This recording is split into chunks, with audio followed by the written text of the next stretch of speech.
नमस्कार। साहित्य तक की बुक कैफ़े के एक दिन एक किताब में मैं जयप्रकाश पांडे आपका स्वागत करता हूं।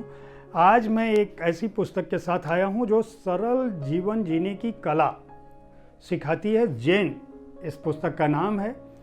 इसके लेखक हैं सुनम्यो मसुनो।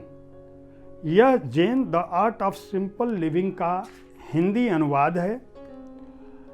सुनम्यो मसुनो जापान के 450 साल पुराने जैन बौद्ध मठ के प्रमुख भिक्षु हैं। बौद्ध भिक्षुओं के बारे में एक धारणा है कि वे लोग लंबी उम्र जीते हैं और सन्यासियों का सा जीवन जीते हैं। जैन बहुत सदियों पुराना ज्ञान है और आधुनिक जीवन के लिए स्पष्ट, व्यवहारिक और सरलता से वह नियम बताता है जिससे आप अपने जीवन को एक दिशा दे सकते हैं, अपने जीवन को, अपनी ज़िंदगी को सुधार सकते हैं और एक स्वस्थ और प्रफुल्ल जीवन जी सकते हैं।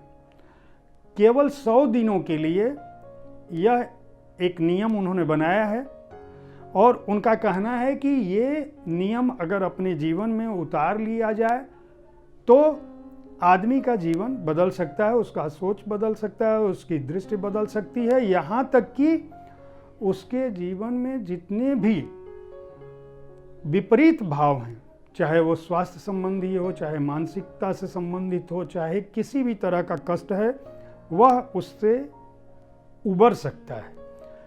उस अभ्यास के लिए छोटा छोटा चित्र बनाया गया है। ये जापानी में पुस्तक लिखी गई थी, लेकिन इसका अनुवाद रचना भोला यामिनी ने अंग्रेजी से किया है। मैं इस अपने पाठकों को बता दूं कि ये 100 जो हैं वो इस तरह से चित्र बने हुए हैं और चित्र बनने के साथ एक बेहद छोटे छोटे टिप्स हैं और टिप्स के साथ उनके बारे में लिखा गया है। जैसे पहला नियम क्या है, खालीपन के लिए थोड़ा सा समय निकालें। अब इसके साथ एक 7 की लाइन है, पहले अपना निरीक्षण करें। यानी ये कह रहे हैं कि आप जैसे भी हैं केवल अपने साथ बने रहें, लेकिन जल्दबाजी ना करें, अधीरता न करें। उनका कहना है कि हम रोज़ अपने जीवन में ये मानते हैं कि हमारे पास कोई ऐसा समय नहीं है, हम तो बहुत व्यस्त हैं, हमारे पास तो बहुत सारा काम है। लेकिन इनका कहना है कि चाहे 10 मिनट ही सही, आप अपने जीवन को समझने के लिए थोड़ा सा वक्त दें। 10 मिनट ऐसा समय दें जिसमें आप केवल खुद के साथ रहें। इसी तरह से 15 मिनट जल्दी उठें जब आपके दिल में कोई जगह नहीं हो उस समय के लिए। मतलब अगर आप खाली हैं और बहुत सारा काम कर रहे हैं, बहुत ज़्यादा व्यस्त हैं, या आपका दिल जो है ये कह रहा है यार बहुत थकान हो गई, बहुत थके हुए हैं, तो आपका है इनका कहना है कि इसका बहुत सीधा सा तरीका है कि सुबह 15 मिनट जल्दी उठ जाएं और चाय का एक प्याला लें और उगते हुए सूरज को देखें। इसी तरह से सुबह की हवा का आनंद लें, तेज़ आवाज़ में बोलें। इस तरह जिस तरह से अपने को समझा रहे हों, अपने कमरे को व्यवस्थित करें, सजाएं, गहरी सांस छोड़ें। ये केवल बौद्ध, जैन, इस्लाम, ईसाई, हिंदू, सनातन, दुनिया के सभी धर्म और आध्यात्मिक धारणा योग को जो कहती है उसमें गहरी सांसों का अपना एक अर्थ है। एक और बात वो कहते हैं कि उन बातों की चिंता में समय नष्ट ना करें जो आपके वश में नहीं है। यानी जो चीज़ आप बदल नहीं सकते या जो चीज़ आपके जीवन में घट चुकी है, जैसे हम ये सोचें कि अमेरिका में बहुत अमीरी है, या जापान के लोग बहुत रईस हैं, या हमारा अपना कोई सहयोगी बहुत अच्छी तनख्वाह पा रहा है, किसी के पास बहुत सारा पैसा है, किसी के पास बहुत सारी ज़मीनें हैं। इन सारी चीज़ों में समय नष्ट नहीं करना चाहिए, न तो दूसरों को देखना चाहिए और न तो इस बात की चिंता करनी चाहिए कि यार ये चीज़ मैं बदलने की कोशिश कर रहा हूँ और बदल नहीं पा रही है। इसी तरह से अपने को बदलें। अगर आपके पास बहुत दिक्कत है तो स्वयं को डुबो दें। डुबो दें कहाँ? चाहे अपने काम में, चाहे अपने सोच में, चाहे अपनी पढ़ाई लिखाई में, चाहे अपने ध्यान में। किसी भी चीज़ में अगर आप डूब जाते हैं तो आपको एक रस मिलेगा। एक और सलाह देते हैं, अपनी तुलना दूसरों से न करें। हर आदमी अलग है, हर आदमी के जीवन की स्थितियां अलग हैं। परिवर्तन को लक्ष्य करें। आप ये मान के चलें कि भाई परिवर्तन हमारे जीवन में होना है, हो के रहेगा। अपने अस्तित्व को प्रसन्न करें, कभी कभी अपने लिए भी जीना चाहिए। यानी मन चाहे कितना भी खराब हो, खुद के लिए सजें, खुद को अच्छे से संवारें, आईने में निहारें, अपने को देखें, याद करें अपने बचपन को, अपनी खुशी को। दिमाग से सोचें। बहुत बार हम दिल से सोचते हैं, लेकिन बहुत बार दिमाग की ज़रूरत होती है। वैसे ही जैसे सड़क पार करने के लिए आपको दिमाग की ज़रूरत है। अगर हम आंखें मूंद के सड़क पार करेंगे तो सड़क पार नहीं हो सकती। लोगों की सेवा करें, ये भी एक सीख है। लोगों की सेवा करें, उससे आपको आत्मिक संतुष्टि मिलेगी। चिंता कहाँ से आती है? चिंता वहाँ से आती है जहाँ हम अपने लिए ये सोचते हैं, अपने को इस तरह से महत्वपूर्ण बनाने लगते हैं कि हमारे पास ये नहीं है, हमारे पास ये अभाव है, हम इतना श्रम कर रहे हैं, दूसरा कम श्रम कर रहा है और अर्जित कर ले रहा है। अपने गुस्से को बस में करें। गुस्सा सबसे हानिकारक भाव है, यह सभी लोग कहते हैं।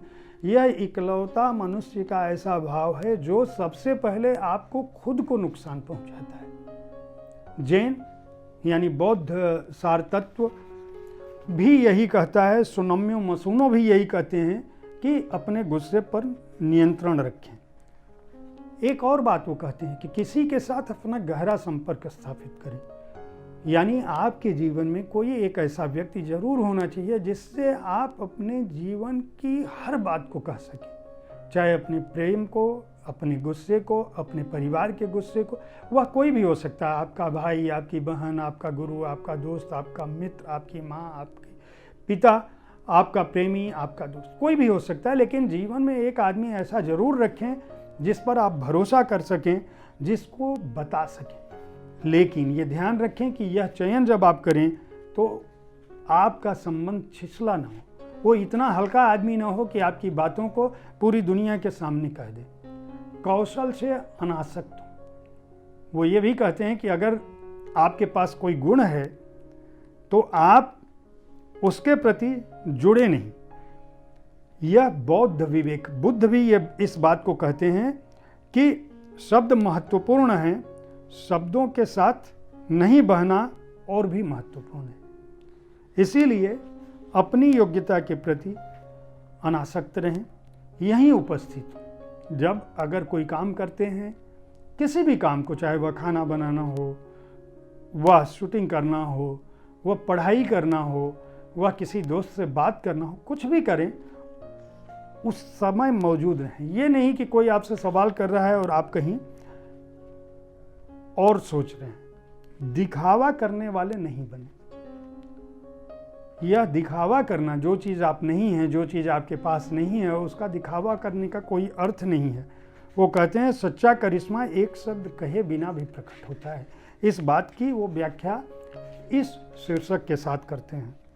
वो कहते हैं अपने पर भरोसा रखें, खासकर तब जब आप बेचैन हो रहे हैं। आप बेचैन हो रहे हैं तो इस बात का भरोसा रखें कि यह समय बदलेगा। कोई भी समय स्थिर नहीं रहता। मृत्यु का मनन करें, ये 99वां नियम है। यह जाने कि यह जीवन है तो आना और जाना है। जीवन का तो ये मतलब तो आना और जाना है।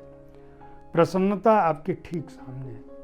जापानी भाषा का एक सोजी शब्द है, वो कहते हैं कि यह शब्द ये बताता है कि मृत्यु और पुनर्जन्म का चक्र है। इस संसार में जो भी जन्म लेता है उसकी मृत्यु जरूर होगी। राम, शिव, पैगंबर, जीसस, बुद्ध, कोई भी आया, अगर जन्म लिया तो वह जाएगा। इसलिए यह समझें कि मृत्यु है, और चूंकि मृत्यु है इसलिए 100वां नियम यह है कि अपने जीवन को सार्थक बनाएं। एक अमूल्य चीज़ है यह जीवन, इसे संभाल कर रखें। यह आपका जीवन आपका अपना है, लेकिन आपकी संपत्ति नहीं है। इसको संपत्ति की तरह न समझें, इसको महत्वपूर्ण समझें, मूल्यवान समझें। वो कहते हैं कि बौद्ध धर्म में जोमयो शब्द है। इसका अर्थ है कि एक तय अवधि तक हमारा जीवन है, और चूंकि अवधि तय है इसलिए हम उस अवधि को अच्छे से जिए। इस पुस्तक का मूल्य 350 रुपये है। इसको मंजुल पब्लिकेशन हाउस ने प्रकाशित किया है। पृष्ठ संख्या का कोई अर्थ नहीं, क्योंकि नियम मैं पहले ही बता चुका हूँ। ये 100 नियम हैं, जैन बौद्ध अवधारणा है। और सुनम्यो मसूनो कहते हैं कि 100 दिन के लिए केवल मेरी इस पुस्तक को एक बार पढ़ के अपने जीवन में उतार लीजिए तो आपका जीवन बदल जाएगा। जो लोग जीवन से हताश निराश हैं, अच्छी पुस्तकें उनका एक सहारा होती हैं, बेहद अच्छी दोस्त होती हैं। इस पुस्तक को खरीद सकते हैं। इस पुस्तक में कोई त्रुटि नहीं है, हार्ड बाउंड है, लंबे समय तक आपके साथ बनी रह सकती है। उम्मीद है साहित्य तक का यह एपिसोड आपको पसंद आया होगा। इस कार्यक्रम में आप किस तरह की पुस्तकों की चर्चा चाहते हैं, इनके बारे में हमें ज़रूर लिखें, हमें बताएं।